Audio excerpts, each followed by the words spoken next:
This is Nigeria. You want to know what's going on? Relax, I will tell you. Now, you need to take a close check on the many candidates, presidential candidates that are involved in this election.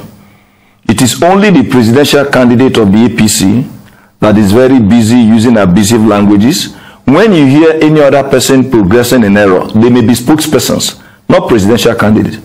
That tells you that many other presidential candidates in this election have tried as much as possible to be very presidential in their comments and in their behavior.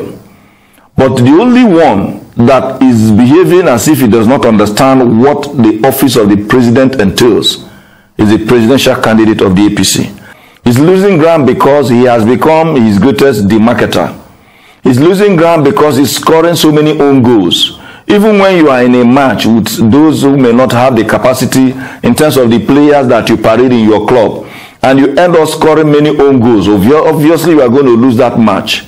So the challenge of Tinubu today is not even only the abysmal performance of his party, or his very controversial past, whether in terms of his deals with drug cartels that led to issue of forfeiture of a reasonable amount of money in the United States of America, or the things that he's doing with those persons who live in Lagos, to the extent that if you come to Lagos today, you cannot even see a single poster of any other political party. Those are not even his greatest undoing. His greatest undoing today is his state of health, mentally. So when you see him attack not even only the opposition political parties, but attacking the very foundation of his political party.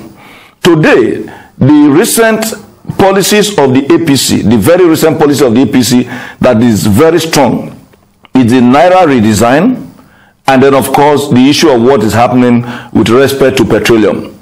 And what is Tinubu saying about them?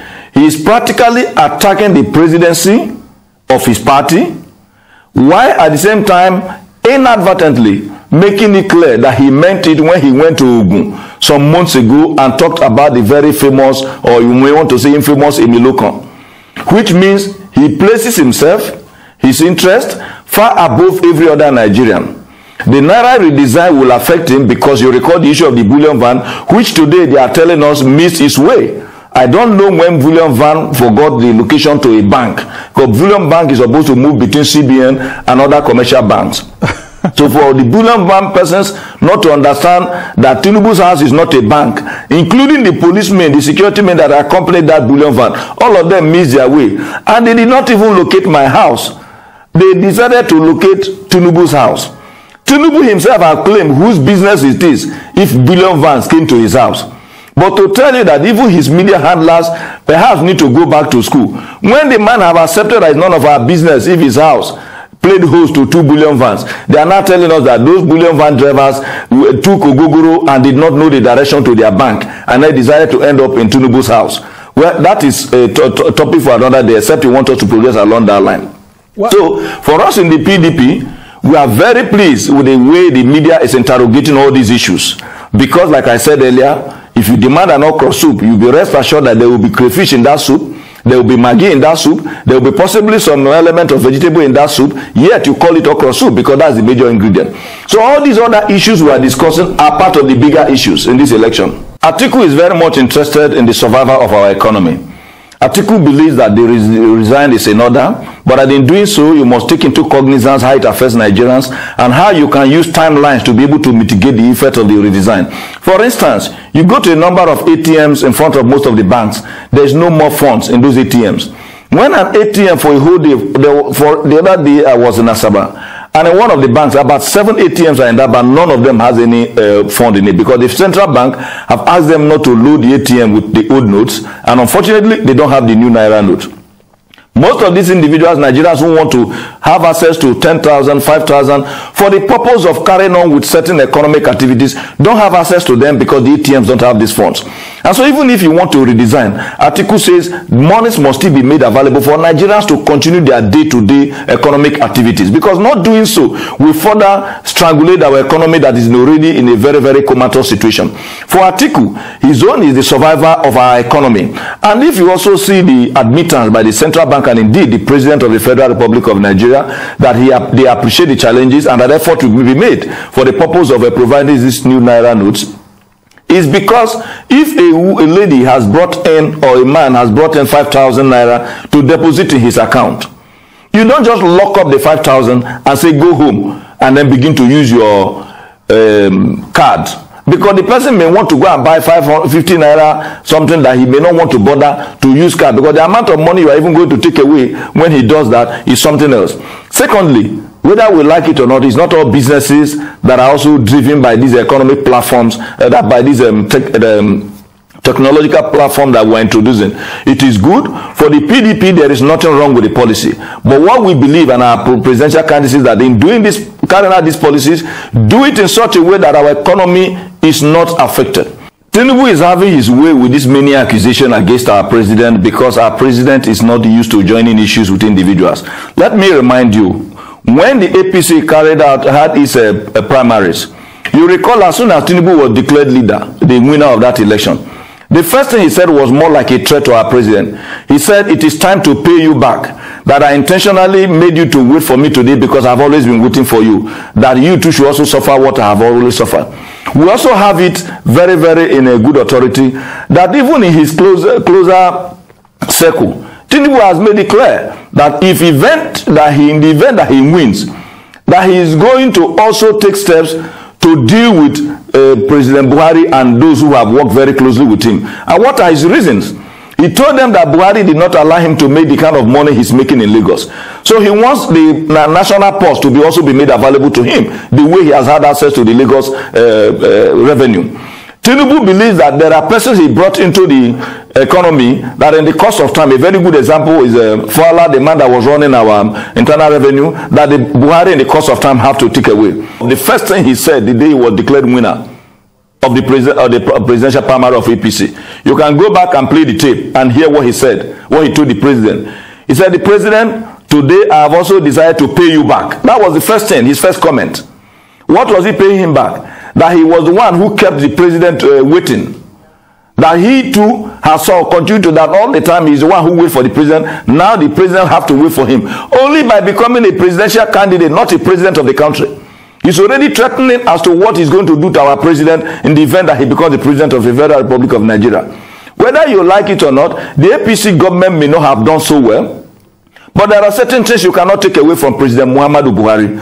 And so for anybody who threatens him, that when he comes in, he's going to take steps to undermine his comfort after he leaves office, as Nigerians who must be very much interested. Tinubu, even if he's of the APC, and I'm happy you said, he's complaining about his party, he's attacking the president, who is the petroleum minister, he's telling the people who are in the presidency, and I don't know whether Atiku is the one in the presidency. When he says the people in the presidency, the number one occupant of the presidency is President Muhammadu Buhari.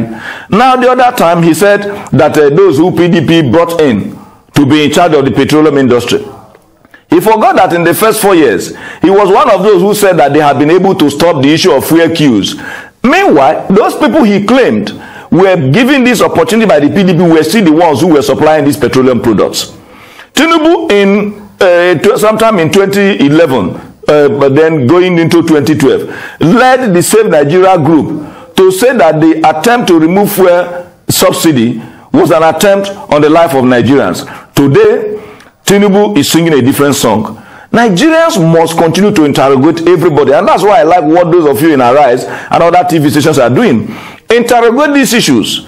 PDP, Atiku Okowa will not accuse the media of becoming meddlesome interlopers, because we are very much mindful of the provision of Section 22 of the Nigerian Constitution that makes it the business of the media to examine everybody, particularly those of us who are in government, for the purpose of holding us accountable, not only to the promises that we have made, but to the oath that we have sworn to. President Muhammadu Buhari is about leaving office. He has done the best that he could in this circumstance.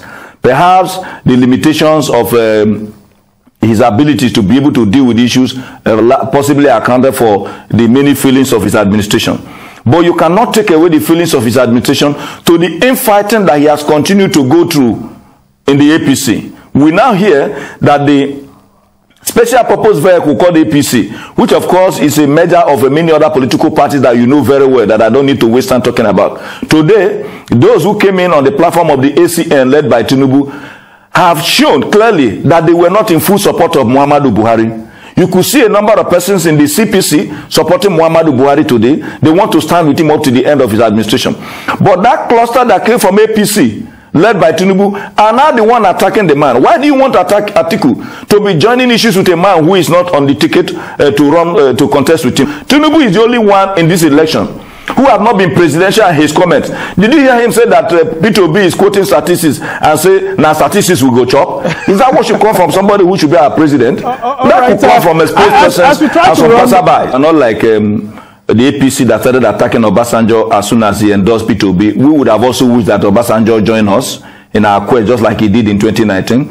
So if President Buhari or anybody in the presidency is supporting us, we will be happy because we need them to support us. Politics is a game of number. We need the support for us to be able to, not because of winning, but because with such support, you would have been able to reduce the effort that we're going to put in addressing the many challenges, because it means that you are going to have lesser persons opposing your actions. So if those in the presidency have decided to see that Atiku is a better candidate, it means they are agreeing with us. You recall what I said the other day, that President Buhari saw what many governors did not see of the APC. He knew that Tinubu couldn't have been a better choice for Nigerians. And so since they didn't go his way, the man is at liberty to, because he loves this country, to be able to begin to look in the direction of Atiku. So if he's doing that, and we pray God that he looks in our direction, because doing so means that at least we have some very, very wonderful basic support. Because Buhari has what you may call a standing army. Whether anybody likes it or not, there have always been more than 12 million votes that is indicative for him. So if he supports us, it means that Atiku has inadvertently become the heir apparent to the 12 million vote that Buhari is credited to have in the course of time. Now to the other issues you raised. Tinubu is seeing losing this election very clear. And so he's looking for one straw or the other to hold.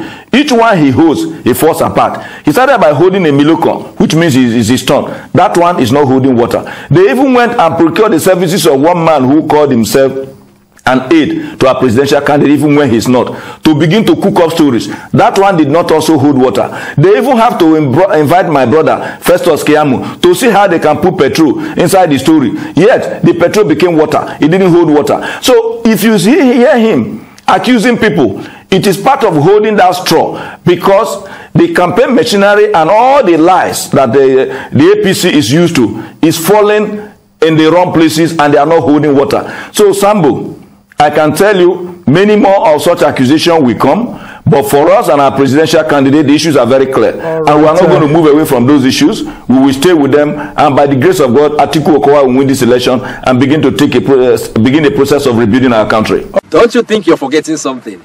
Yes, the subscription button. Click on it right now.